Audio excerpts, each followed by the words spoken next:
தற்போதைய அண்மை தகவலை பார்த்துக் கொண்டிருக்கிறோம். வேங்கை வயல் தொடர்பாக காவல்துறை பதிலளிக்க நீதிமன்றம் உத்தரவு பிறப்பித்திருக்கிறது. வேங்கை வயல் கிராமத்திற்கு செல்ல அனுமதி வழங்க கோரி வழக்கறிஞர் தாக்கல் செய்த மனுவில் காவல்துறை பதிலளிக்க நீதிமன்றம் உத்தரவு பிறப்பித்திருக்கக்கூடிய அண்மை தகவலை பார்த்துக் கொண்டிருக்கிறோம்.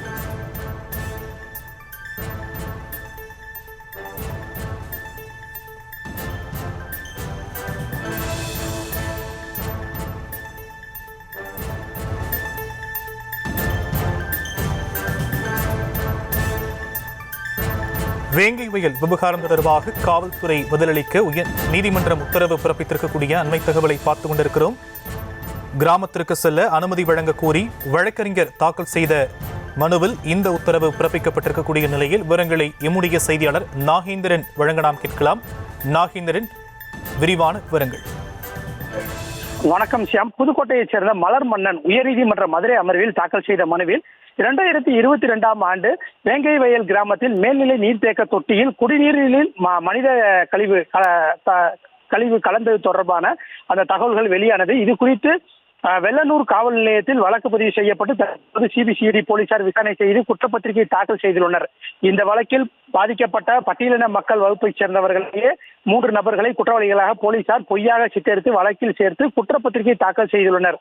எனவே பாதிக்கப்பட்ட மக்களை நேரில் சந்தித்து வழக்கு விவரங்களை குறித்து சேகரிக்கவும் வழக்கு சம்பந்தமாக அவர்களுக்கு உதவிகள் செய்வதற்கு வேங்கை வயலில் கிராமத்திற்கு செல்ல முயற்சித்தேன், அனுமதிக்கவில்லை. எனவே வேங்கை வயல் கிராமத்திற்கு சென்று பாதிக்கப்பட்டவர்கள் அவர்களுக்கு வழக்கு சம்பந்தமாக உதவி செய்ய அனுமதிக்க உத்தரவிட வேண்டும் என மனுவில் தாக்கல் கூறியிருந்தார். இந்த மனு நீதிபதி தனபால் முன்பு விசாரணைக்கு வந்தது. அப்போது தமிழ்நாடு அரசின் தலைமை குற்றவியல் வழக்கறிஞர் ஹசன் முகமது அகமது ஜின்னா மற்றும் கூடுதல் குற்றவியல் வழக்கறிஞர் அன்புநிதி ஆகியோர் ஆஜராகி இந்த வழக்கில் மனுதாரர் குற்றவாளிகளின் வழக்கறிஞரோ அல்லது புகார்தாரர் வழக்கறிஞரோ இல்லை, மனுதாரர் ஒரு அரசியல் இயக்கத்தை சார்ந்தவராக உள்ளார். கடந்த மாதம் குற்றவாளியின் ஒருவர் வீட்டில் நடைபெற்ற துக்க நிகழ்ச்சியில் கலந்து கொள்ள அனைவருக்கும் அனுமதி வழங்கப்பட்டது. மனுதாரர் வழக்கறிஞராக தனிப்பட்ட முறையில் சென்று வர எந்த தடையும் இல்லை.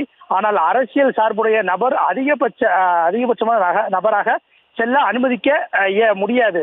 மேலும் அந்த பகுதியில் மாவட்ட துணை காவல் கண்காணிப்பாளர் வெளிநபர் வருவதற்கு தடை உத்தரவு பிறப்பித்துள்ளார். எனவே மனுதாரர் அங்கு செல்ல அனுமதிக்க முடியாது என வாதிட்டனர். அப்போது நீதிபதி மனுதாரர் சம்பந்தப்பட்ட குற்றவாளிகளிடம் ஏதேனும் வக்காலத்து பெற்றுள்ளாரா என கேள்வி எழுப்பினர். அவ்வாறு இல்லாத பட்சத்தில் யாரை பார்க்க செல்கிறீர்கள்? சட்ட உதவி செய்வதாக இருந்தால் அவர்களுக்கு உதவி செய்ய சட்ட உதவி மையம்